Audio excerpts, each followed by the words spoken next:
আসলে শুধু বাংলাভাষী বলে না, ওরা ভাষা, জাত, ধর্ম, বর্ণ তাই সবকিছু নিয়ে বিভাজন করে দিতে চায়।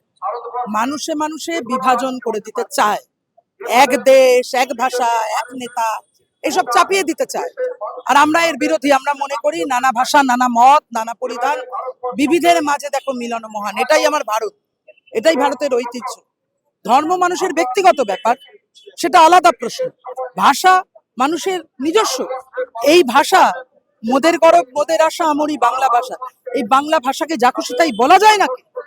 যারা কাজ দিতে পারে না, খেতে দিতে পারে না, রাজ্যের থেকে অন্য জায়গায় চলে যাচ্ছে, বিভিন্ন জায়গায়, আর সেখানে কাদেরকে টার্গেট করছো? কারা পরিযায়ী শ্রমিক? গরিব মানুষ। উদ্বাস্তু কারা? গরিব মানুষ। তাহলে আসরে এরা আদানি, আম্বানি, মেহুল চোকসি এদেরকে রক্ষা করবে, নীরব মোদীদের রক্ষা করবে, আর গরিব মানুষকে তাদের অন্ন কেড়ে নেবে। যারা খেতে দেওয়ার মুরদ নেই, আর তারা এখন লাথি মারতে চাইছে পেটে, তার জন্য এই কথা করতে চাইছে, এই কাজ করতে চাইছে।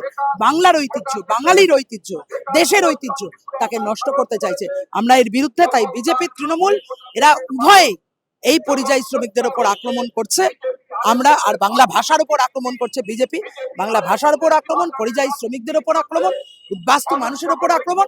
আমরা এর বিরুদ্ধে রাস্তায় থাকছি, আমরা রাস্তায় থাকবো, আমরা মানব। পরিযায়ী শ্রমিকরা কি কাজ পাচ্ছে? তারা তো সত্যিকারের ফিরে আসতো। তারা বলছে কি, দেখবেন পরিযায়ী শ্রমিকদের জিজ্ঞাসা করুন, কি বলছেন তারা, যে কোন কাজ, কি কাজ দেবেন, কোন কাজ হচ্ছে।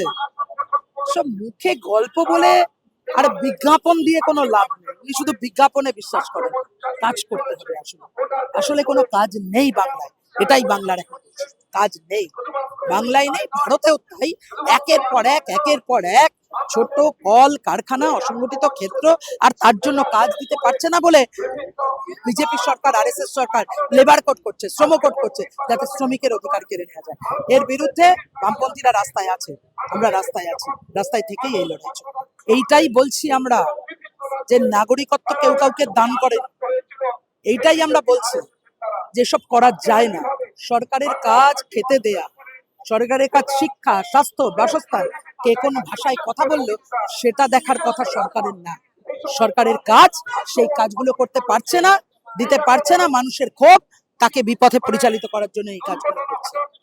মানুষ ঠিক বুঝতে পারছেন এবং তারা লড়াইয়ে নামছে।